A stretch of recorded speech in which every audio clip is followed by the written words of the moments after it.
Hello guys, what's up? What's good? It's your boy Femi the amazing African, Abuja's number one finest fine artist, and you're welcome to my YouTube channel, the channel that make all the artistic difference. And yeah, big ups to everybody who has subscribed to my channel. Like from 100 subscribers, we're almost clocking 200. Do you know what it means to have almost 200 subscribers on YouTube or more? It's not beans. So yeah, thank you guys so much for the love and support, and I really appreciate, thank you guys so much. And trust me, I have goodies for each of my subscribers. You guys are just the bump. So today I'm going to be talking about how I paint my murals and graffiti.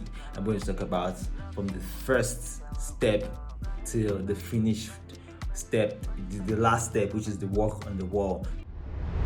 We are Africa. We are proud.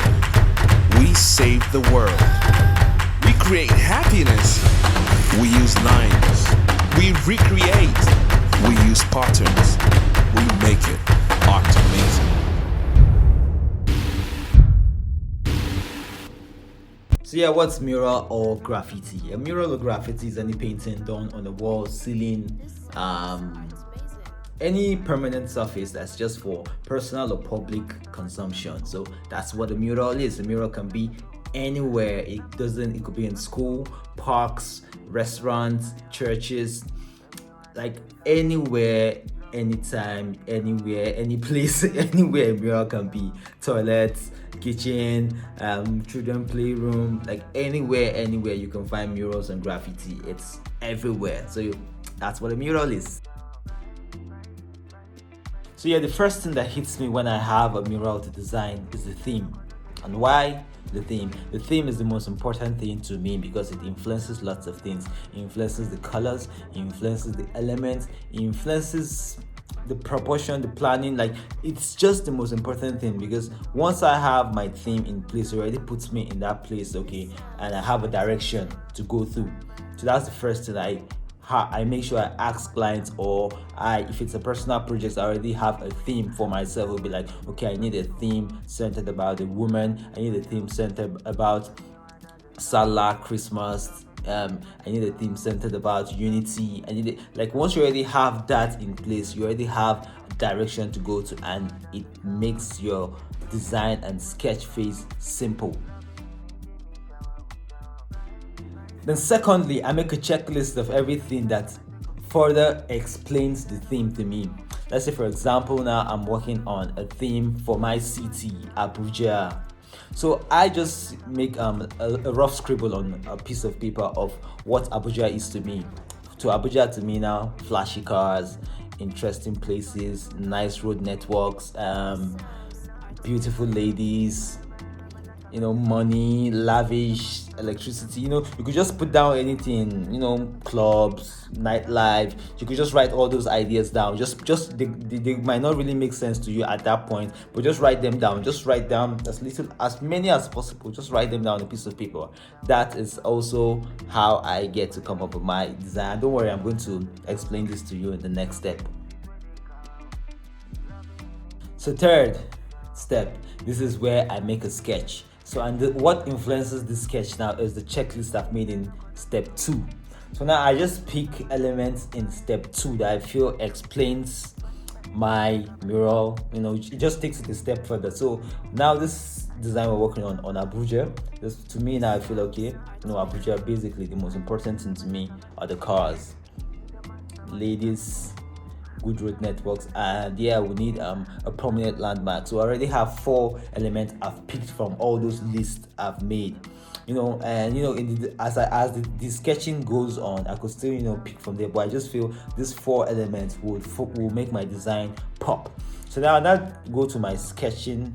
Whatever I'm using to sketch, could be an iPad, could be a drawing book, or could just be a rough piece of paper.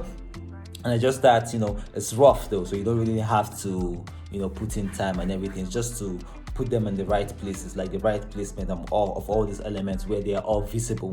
So I just start making rough lines and just sketching out these 4 elements on my paper, and voila, that's my third step. So yeah, fourth step. So the fourth step is where, okay, I'm through with the sketch and everything is in the right place and I'm comfortable with it, but it's still rough though. So this is where I come in with the detailing with with the right lines, to just kill it, and to make it stand out. Well, okay, yes, okay, yes, this is how it's going to be, this is where this is going to be, this is where this is going to, everything is now clearly defined.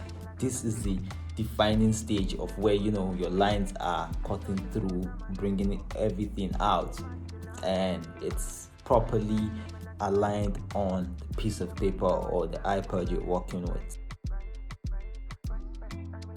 And the fifth step is coloring. After everything has been laid properly, you now have to color it. Color is like my most interesting step. Like, color gives it this life. It's like it was boring and you just like, let there be. And everything just start coming alive. Everything is looking all crisp and nice, and you're now feeling it properly. It's coming alive, and trust me, that's the interesting part being an artist, to seeing your creation coming alive and be like, oh, I'm here. So yeah, that's the next step. That's the next step. So yeah, the sixth step is the rendering. After you're done with the whole coloring phase, it's now the rendering phase to me, most people really don't do, but the rendering step to me is where I take my design and superimpose it on wherever I intend to paint it, like where I'm supposed to. Because when you invite me to check out your space, I take pictures. Then I'll come back and take this design I've done and place it with my software, Procreate, and other, or most guys use Photoshop, Adobe Illustrator, whatever software is comfortable with you. So I superimpose it on that software, reduce the opacity, so I already have a visual idea of what it's looking like on that step, on that space, sorry. So from there I could make further adjustments. Okay, is it too small for that space, is it too long, and if I'm going to trim it, if I'm trimming it, and which means I'm cutting my design, what is going to be on that step. I already know what it's going to look like on that wall, and yeah, it's already coming alive. Yeah. The seventh step is where you go and kill it. Like, this is where you kill it finally, and this is the interesting part, because you're now executing what you've designed on paper and transferring it to the wall. So this is where you, with your brushes, with your spray can, with your everything, and you're just enjoying the whole process, killing it properly. That's just what we call it when we're killing it. So that's execution phase, and that's the final phase, and that's just how Femi creates his amazing murals and graffiti. So yeah, that's that. So hey guys, and that's a wrap. So that's how Femi gets to come up with designs and work on sketches for mural project. So if this was really helpful to you, just give us a thumbs up and send this video to a friend who loves art. This could actually help someone out there you wouldn't know, but just share our content. And thank you guys so much for the love. Like, it's really, really, really amazing, and thank you guys so much. Like, I'm never going to be tired of thanking you guys, because without you, this channel is never going to be what it is. So thank you guys so much for the love, and see you on the next video. We're going to be dropping valuable content to the creative circle, because this is what people don't really talk about in our local community here. And trust me, art is the next Bitcoin. So support an artist and promote an artist however and wherever you can, because trust me, we're the next big thing. So yeah, see you guys in the next video, and bye bye.